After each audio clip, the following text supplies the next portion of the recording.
on with the third part of this epic series.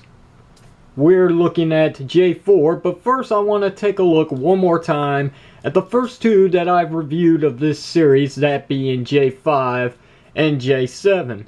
Okay, I won't call them that anymore. I'll call them by the names that we all know that they're truly associated with, which is none other than Rail Spike, Rapid Run, and of course today's review will be Midnight Express. So anyhow, let's go ahead and just get this review rolling. So here he is, Midnight Express, and for a quick size comparison, here he is compared to a Predacon gas gun. Just like Rapid Run, he's also got his nice little Cybertron logos here. Unfortunately, you know, that's not much that can be said about Rail Spike. Fully painted all about symbol, no problems whatsoever. So yeah, time's been pretty nice with this figure. Though there's some areas that just really bug me about this train. And I know it's not the train, it's actually the panel lining. There's some areas of white that just seep out into the blue and it just looks incomplete. I can understand why it is what it is, because Hasbro didn't want to paint the inside, but I mean, you can really see how it intercepts the paintwork of the blue, and it just kind of is an eyesore. But that's just me talking. Anyway, what does this train do? Well, just like any other train, it rolls. Makes a lot of noise too. This piece right here can detach. This is going to become his blaster, a piece of his blaster, in just a moment. So you know what, let's not waste any more time. Let's just go ahead and get to the transformation. Simple enough. Lo and behold, there he is, Midnight Express in his robot mode. And do I have to say, this robot mode is ridiculous. It's silly. You can see what the problem is clearly by sight. I mean, from the bat, you can tell.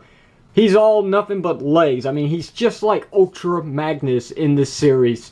If anything, he's worse than Ultra Magnus, because at least Ultra Magnus has some upper part of his body. I mean, this, on the other hand, it's just like 85% legs.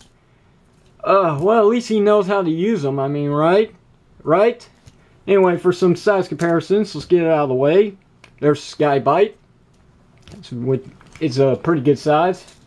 And just because, here's the rest of the brothers. Alright, I don't even think they're brothers. They're just Team Bullet Train. There you go. So there's the size between Rapid Run, Rail Spike, and Midnight Express. Oh yeah. So,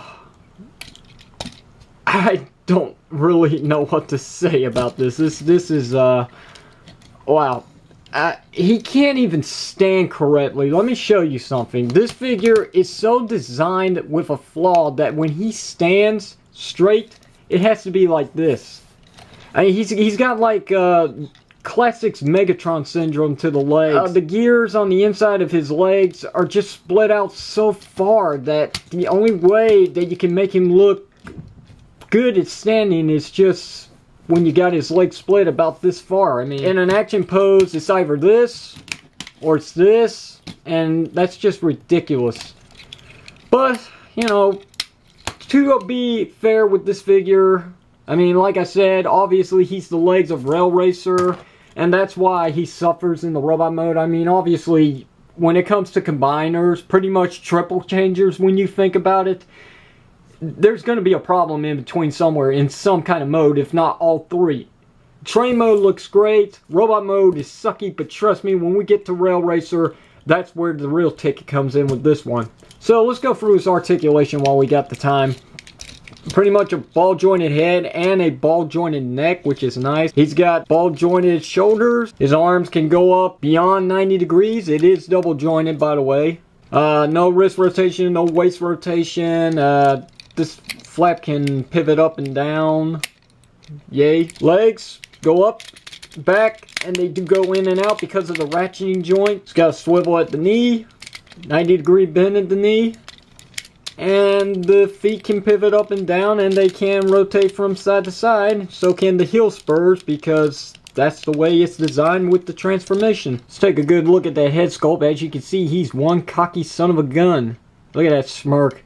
Yeah, this works in Sideburn. For accessories, obviously, I can show you now that his weapons do attach, which I think it's like this. He's got a missile, which can plug in like so. Oh, handle piece comes down like so. And it can fire off like so. And just like all the others, well, actually, no, that one was a lot easier. I mean, not to a point where it's going to wobble all over the place when you're moving his arm. Missile does fire far, but I'm not going to do it because I don't feel like going to find it. So, what can I really say about Team Bullet Train? Like I've been saying throughout this whole entire review series, if you got one, you gotta have the rest, otherwise you cannot transform them into Rail Racer. And you know what? While these figures' proportions may be a bit iffy, Rail Racer is the one that is definitely the true epic of proportions. So, yeah, can't wait to get to that combination mode. So, questions and comments about this one, leave it down below. And until the next RedX review of Epic Proportions, that's me, RedX, signing out. Thanks for watching, everyone.